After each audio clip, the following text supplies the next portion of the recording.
ভগবত গীতার বহুত দরকারি তিনটা কথা দিচ্ছে, যেটা সভ্যের জীবনের অনেক দরকারি। এই তিনটা কথা যদি তোমরা সবসময় মনে রাখো, তাহলে জীবনে আমি জানি কিচ্ছু অসুবিধা হইব না, বহুত খুশি থাকতে পারবো। আর জীবনের সব জায়গাতে তোমরা এই তিনটা কথা যে খুব দরকার পড়বো, এই তিনটা কথা তোমরা বহুত গুরুত্ব দিয়া তোমরা শোনো। আর ভিডিওটা দেখার আগে জয় শ্রীকৃষ্ণ কই একবার আমার লোকে কোন সবাই। তোমরা সবারই জীবনে সংসার আছে, ঘর আছে, বাড়ি আছে। হ্যাঁ, এই আমার সংসার, আমার ঘর, আমার বাড়ি, আমার গাড়ি, এই যে এটা যে আমার শব্দটা, এটার থেকে সব দুঃখ কষ্ট হয়। আমার যেটা কথা, এটা যদি ছেড়ে দিতে পারো, তাহলে জীবনে কোনো দুঃখ কষ্ট কিচ্ছুই নাই। কিন্তু এটা আমরা ছাড়তেও পারি না, যার লাগে এটা আমরা জীবনে বহুত বড় দুঃখ হয়ে থাকে।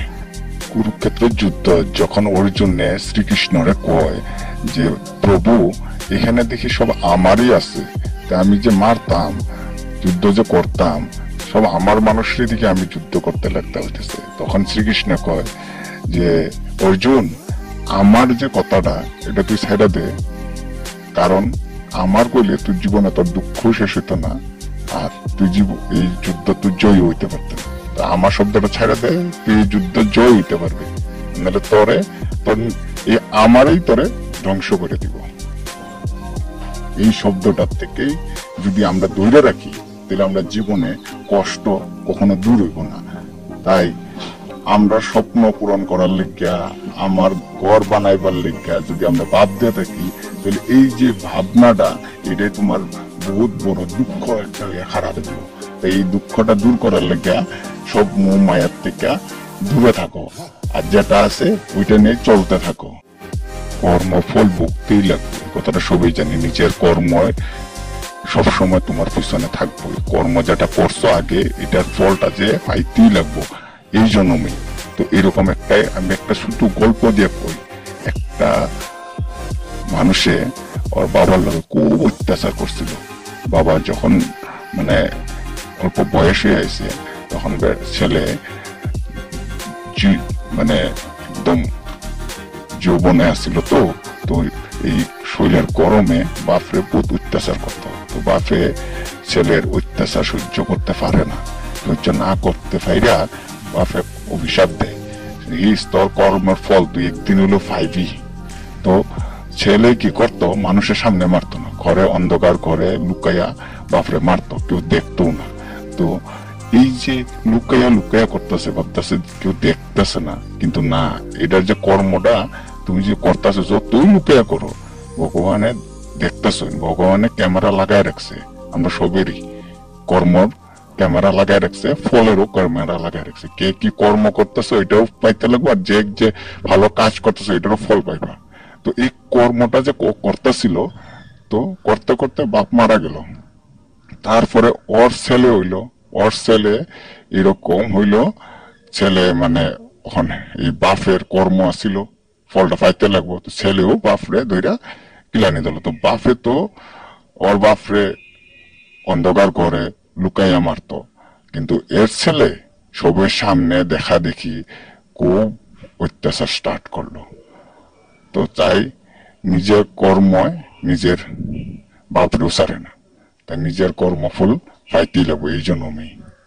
তো এইখানে এই কথাটা যে আরেকটা ভাগবতে কইল শ্রীকৃষ্ণ অর্জুনকে, যে অর্জুনে যখন কইল যে প্রভু আমি আমার গুরু, আমার ভাই, এরার লগে আমি যুদ্ধ করতেছি, এরারই আমি মারতাছি। তখন শ্রীকৃষ্ণ কইল যে দেখ অর্জুন, এরা যে কর্মটা করছে এটার ফলটা তুই দিতাছস। তারা যে কর্মটা করব এটার ফলটা তুই দিতাছস, এতে তোর কোনো পাপ নাই। তারার পাপ তুই মানে শেষ করে দিতাছস, এতে তোর পুণ্য হইতাছে। ভগবদ্গীতার যে 3 নম্বর কথাটা হইলো, উপদেশটা হইলো যে আমরা জীবনে খুশি থাকার লেগা যে করতে লাগে, এটা হইলো আমরা বর্তমান যে আছি ওইটার লই চিন্তা করতে লাগে। আমরা ভবিষ্যতের কথা ভাবি, আগে কি করুম, কালকে কি করুম, পরশুদিন কি করুম, বা গেছে যে আমরা দিনগুলা, সেগুলোর কথা আমরা ভাবতে থাকি মনের মধ্যে।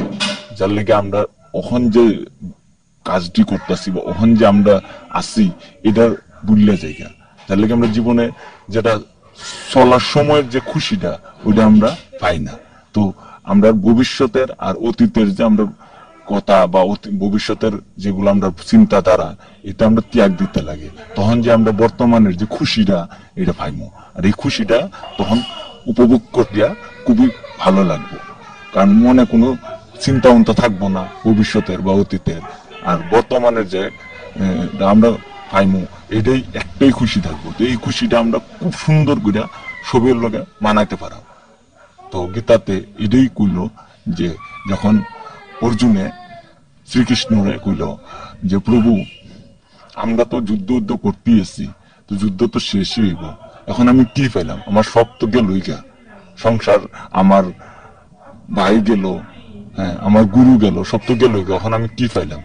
দেখ যেটা অতীতের এটা এখন তুই চিন্তা করিস না, অহন তোর ভবিষ্যতে কি হইব এটাও চিন্তা করতে না, অহন তোর কিরকম লাগতেছে সেইটা তুই ভাব। তো যুদ্ধ জয় করে আইসস, অহন তুই খুশি বানা, পরেরটা পরে ভাববি, অহন চিন্তা করে বেকার অহনের মুহূর্তটা কেলিকে তুই নষ্ট করতেছস। আমি পিঙ্কু, তোমরা লেগে এরকম আরো ভিডিও নিয়ে আইমো। যদি তোমরা ভালো লাগছে ভিডিওটা, আমি নিশ্চয় জানি ভালো লাগছে, এতটুকু যদি ভিডিওটা দেখছো তাহলে একটা লাইক করে দাও আর আমার চ্যানেলটা সাবস্ক্রাইব করে দাও। জয় হিন্দ।